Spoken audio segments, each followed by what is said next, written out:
Okay, so hello, Oh. welcome to the stream. Hello, hello. How's it going?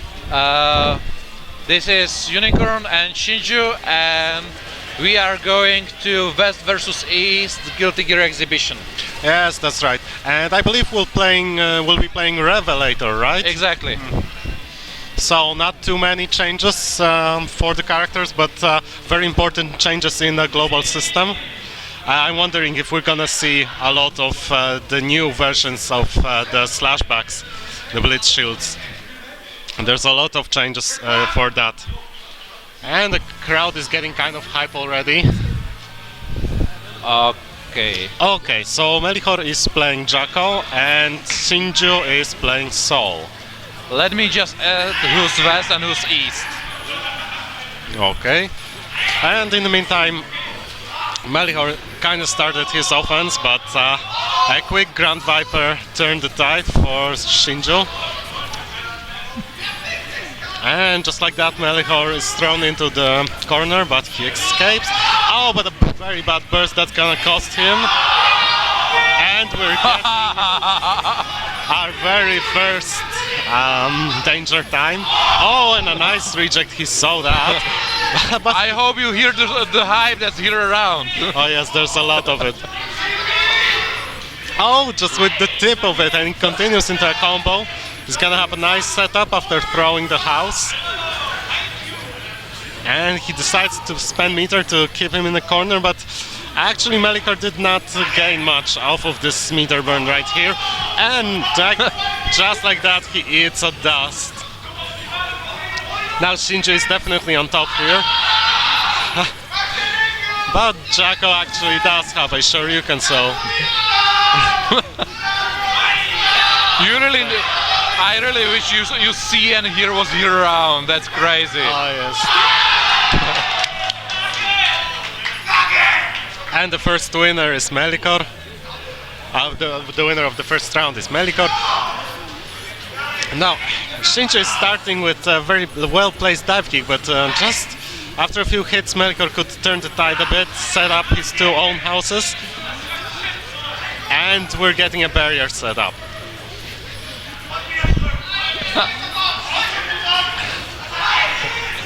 The crowd does chant a lot here, but in the meantime, in the match, we went back to a little bit of neutral game.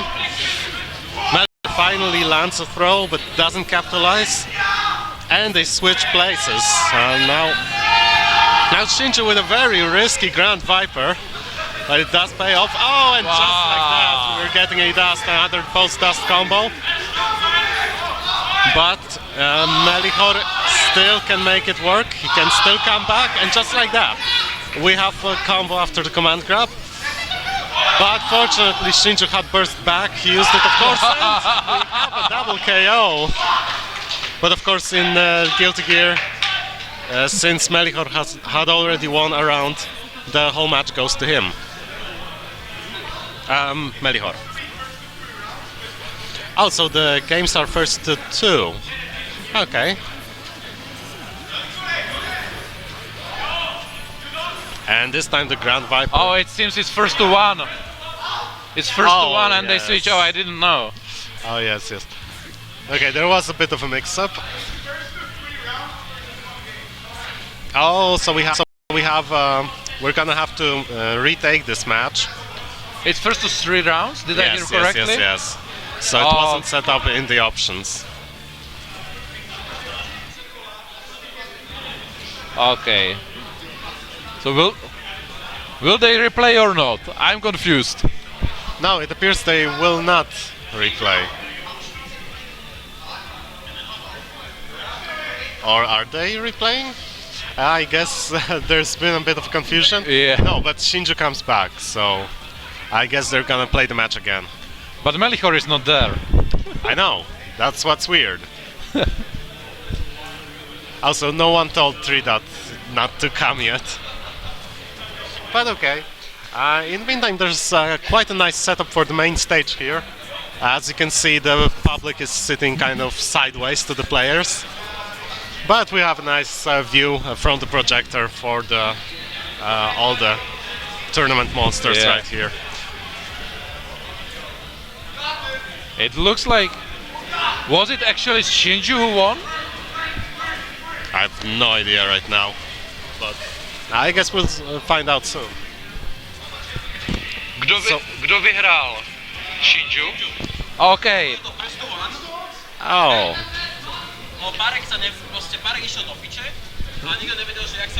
Okay. Okay, so Okay, so Shinju, it was actually Shinju who won the first game. It was quite a confusion for us. Oh yeah, but now we have it all well. And now it's 3-dot, right? Yes, it's 3-dot. Okay. Okay, so Shinju did manage to start it off very well with a little bit of offense going, but fortunately 3-dot could trust that Shoryuken from Leo. Only he can't really capitalize so far. 3-dot is definitely on the defense for the whole time. And again, we're having a Shoryuken, but what after that? Nothing really.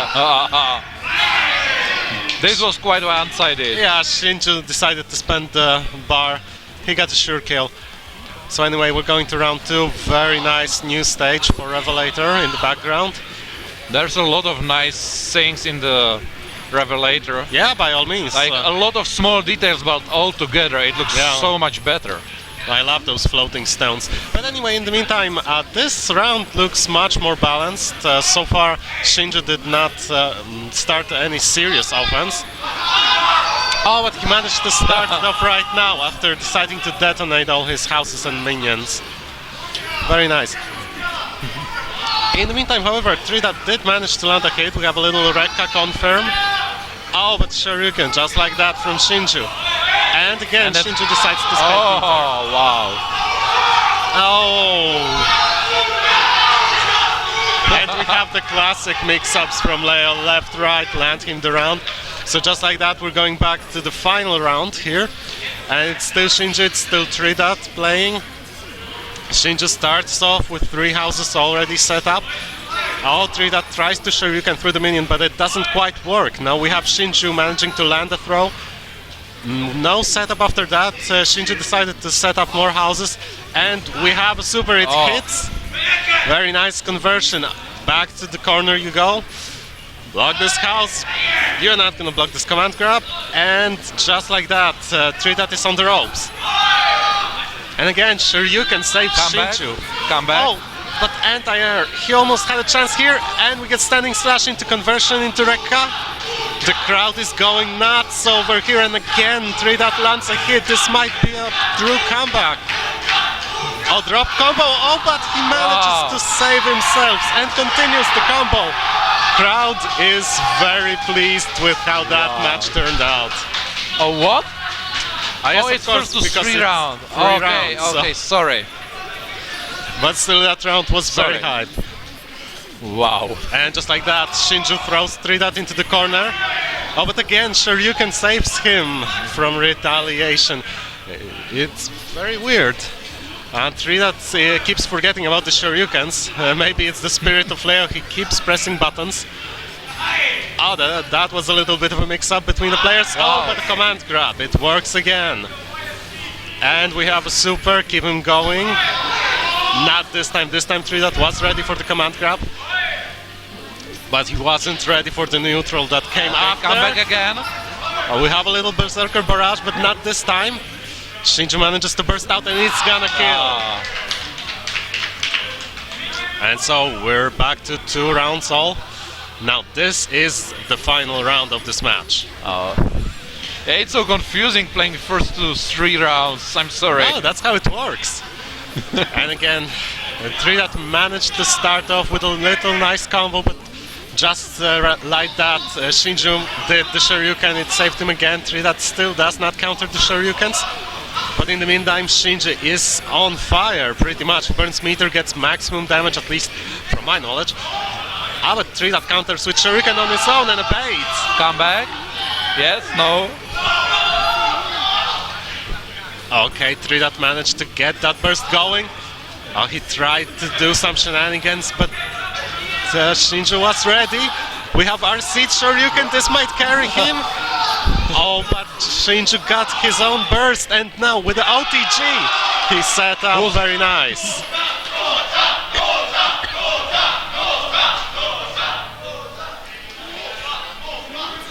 Okay, Trinidad a little bit confused with what happened in the last round, but still proud of himself. Very nice second round.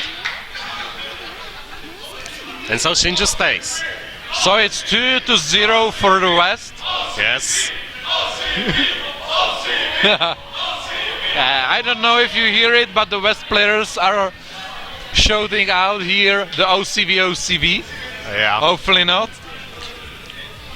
So who's gonna be the opponent for Shinju? I have light in my eyes, in my glasses. Who's that? I don't know. So we need to wait a little bit, establish Shinju's opponent.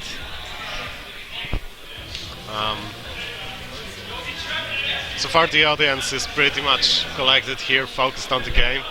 It's really nice to see that only very few people are playing. Most of the spectators here are sitting down on the benches and watching the game. It started and we still don't know who's against Shinju this time, sorry. Okay. I will go to find out. Oh, okay. And in the meantime, I'm gonna talk about how beautiful the minions of Jacko are, you know, because it really does take care and sort of a bit of talent to make it work like that. These little cycles look just gorgeous.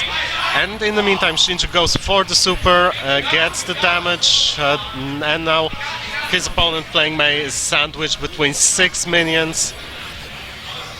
Ooh. Oh, very few normals here.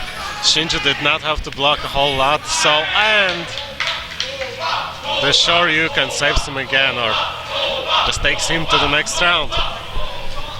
Okay, so I'm back, and it's Zabica.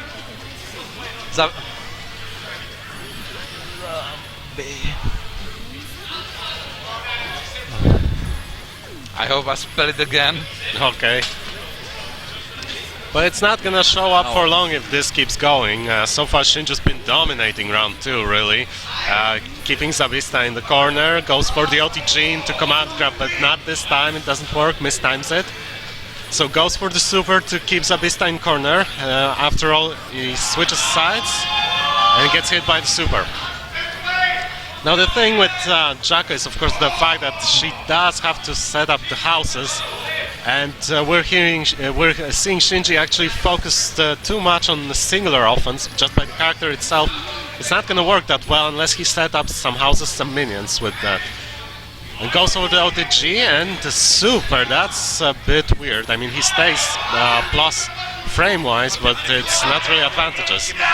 And so he hits standing slash, heavy slash. So, and a slide. Very good move from Mei, goes under most of other normals. And of course awards you with a knockdown, as it should. Anyway, Zabista going a little bit for the aerial offense. In the meantime, Shinju takes the time, sets up everything, and starts buffing his minions. And first few hits connect.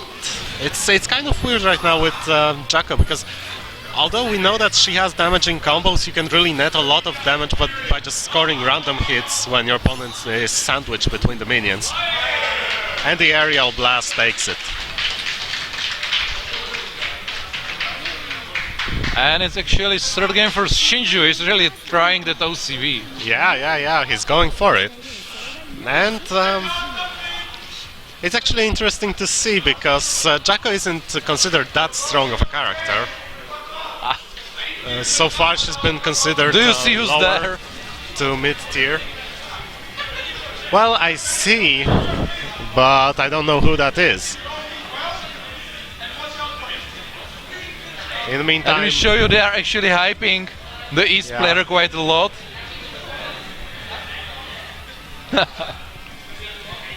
Yeah, in the meantime, PRK, who's leading Team East, has been giving sort of encouragement to the player that's set up right now.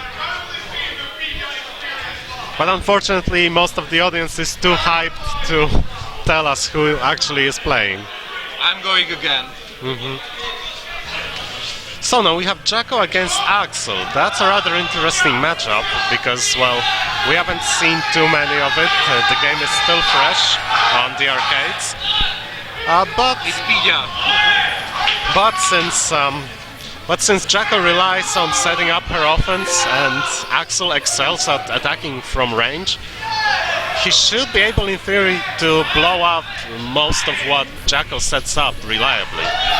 Oh, and we have a reversal, we have a Shoryuken. A Sparrow stance is a very strong tool in this matchup, I guess, because just like that, he's getting the juggles. Of course, the stance itself isn't as strong as it may seem. The hype is real. The attacks extend hurt boxes quite a lot, but it's apparent that Shinju does not have a lot of experience when playing against Axel. Although he does have experience with setting up offense, starting some serious combos with Jacko, and right now we can see a little bit of his skill, his kunst. And however, that doesn't really help him much here. Both players pretty much equal on life, and Pita managed to land the very advantageous move on YRC. And he decides to go for the Sparrow stance, which is kind of weird. They were mid-range, it was pretty risky. But he manages to chip. It's nice for Pija, he spent most of the round in his face. And then revert back to the full screen. Yeah, it's good, but I'm afraid that Shinju might not have enough experience to know how to counter this. Definitely seems so.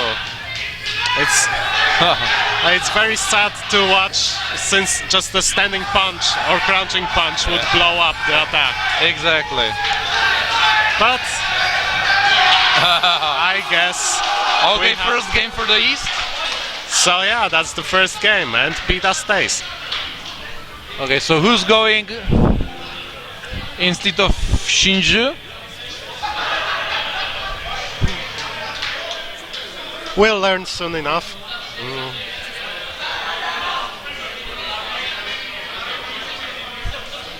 Actually, just on a side note, the East team is quite stronger, at least in the terms of sheer numbers. If I count correctly, it's 12 players on the East side versus 9 players on the West side. Well, that's not that big. So of a it's completely difference. fair. Yeah, of course. I mean, they have more money, so we should have more numbers. Okay, and we still have a little bit of confusion. No one is showing up. Oh, I didn't show the stage. Okay. Yep. So as you can see, it's still empty. PJ is quite confused as well. Yeah. I guess that Team West is still debating on who should go next. Oh, and we have Rele, a very strong, dedicated Milia player from Austria, from Virtual Dojo Vienna. Oh yeah, I played against him a lot of times, both in Xrd, in Revelator a bit, and in the previous Guilty Gears. Rele always stuck to Milia. A dedicated player, as I said, he really knows the ins and outs of his character. Although, against Axel, this might not be very advantageous, playing Milia. Depends if he has have the experience with the matchup. Yes, because it's rather hard for Milia to go around Axel's chains. Though she, of course, can do it if she knows the matchup, it's like I said. I guess that for Pita it may be a challenge, because although he has the advantage with his long-range normals, he must remember that he can't screw up too many times. He doesn't have that many chances against Milia. Hello.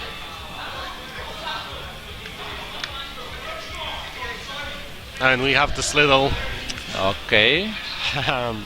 First player with the headphones. Maybe you don't like the cheering of the... No headphones, okay.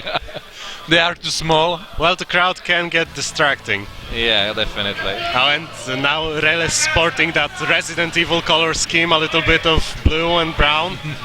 She does kind of remind me of Jill. Yeah, definitely. When you start about it, I can see it. Yeah. Didn't realize before. And Pita manages to run away from the corner. That's one of those chances you can still get against Milia. But he couldn't convert. Too bad for him, because Rele is going to and just as I was saying that, he dropped. But a very nice blitz shield. We only have 15 minutes more. Oh my, we have... Okay, I think it's because we are offline. We run at all the PlayStations offline. Maybe it will be a good idea to put the streaming machine online. Yeah. Well, we'll see. I'm pretty sure there's gonna be some solution to this. But in the meantime, Pita is starting a little bit of offense. Nice short combo. Yeah, he get the full screen distance and he's using it quite well. And again, Rele could not counter that. I guess that's very weird, because he could very well counter other moves of Axel. And now he's in his face. That's right, we have a side switch, and Rele is going to push Pita against the corner.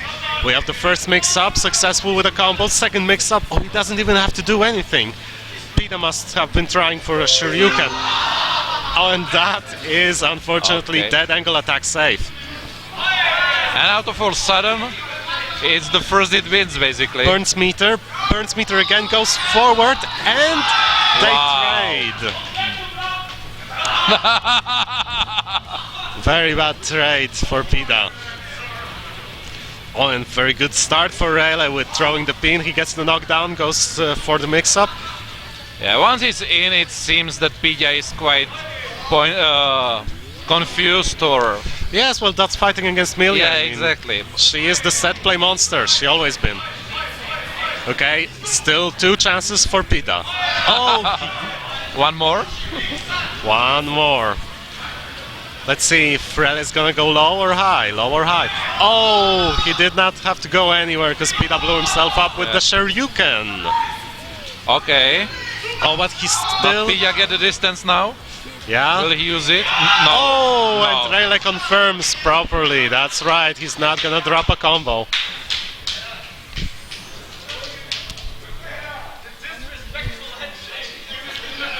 So now Team West is 4-1, leading over Team East.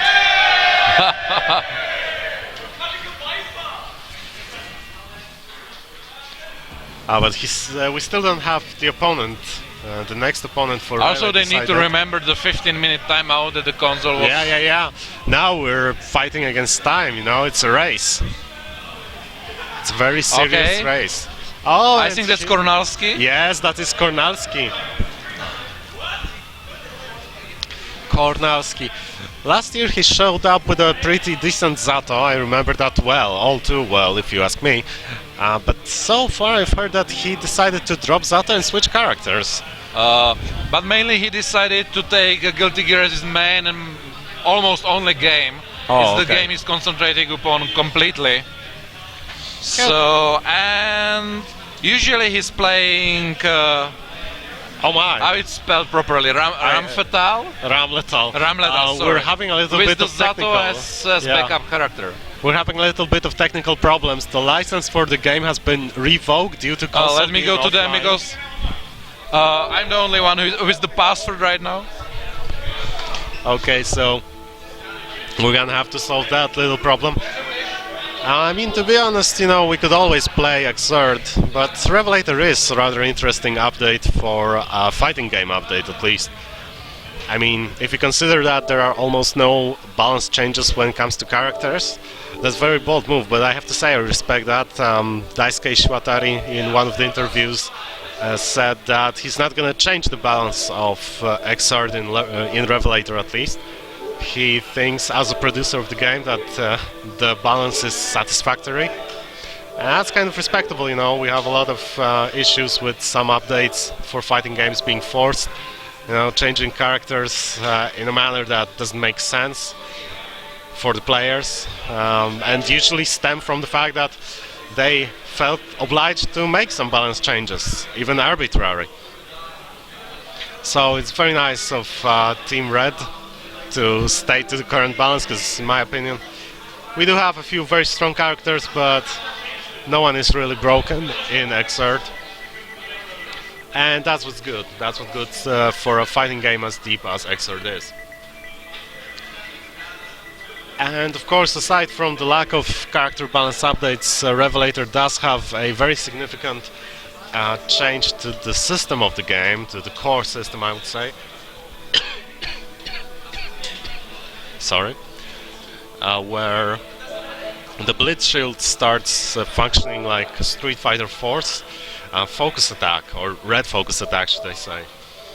We have, instead of just blowing back opponent on successful Blitz Shield, an option to either successfully Blitz Shield and blow him up, or should we fail to time our Blitz Shield, we could hold down the buttons and cause the shield to charge for a bit, and during the charge the character would absorb any hit thrown into it. And of course, after a set period of time, an attack is launched that causes crumple on hit. Rather interesting. Okay, so now everyone knows the password for local Wi-Fi except the people in the place. Okay, well, look, changing the password ain't that hard. It doesn't matter. The problem was that we made the Wi-Fi free, so everyone connects, and so many mobile phones and Discords and so on start screwing our stream.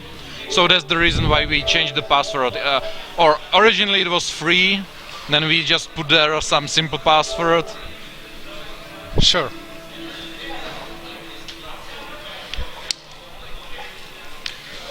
So.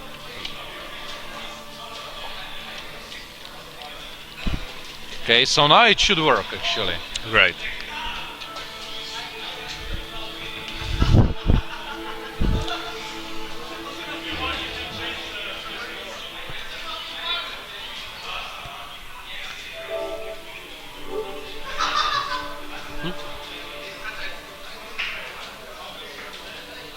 I took notes. Do not forget anything.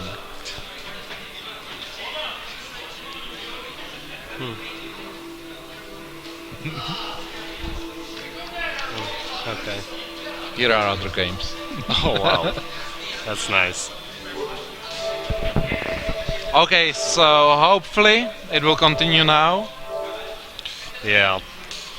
Okay, I just realized I spelled the name wrong because there should be 0. Oh yes. And 4. Oh, that's lead for you. So the players are again setting up. Or are we switching to... Yes, we're switching to different console. Oh, that should be a problem. Because PlayStation is not as bad as with PlayStation 3, but still there's a setting that's basically preventing the the console from being streamed. Yes, HDCP. Yeah, exactly. You have to turn it off. Prevents the video signal from getting abused by malicious third-party products. I think something like this is the official description. Oh, really? I actually never heard the official description, but I guess it would sound like this kind of corporate mumbo-jumbo. Oh, yeah. And now we're having a little bit more of a technical issues. But of course it's also a matter of... Okay. That's a chat. Oh yes, I can see. No, it's not a tournament, guys. It's the exhibition. Yes, it's just an exhibition. You know, don't get your panties in a twist. Yeah, but this is quite good. Tournament is over. PSN won. Well, you know, you have a 10-0 matchup against PSN. You're not really gonna beat any of his normals. Okay, I'm sorry. I need to consult what's up with the console and the setting. So I'm sorry for leave you for a moment. Should we switch to the pause for a moment? Yeah, sure. That's fine. Okay.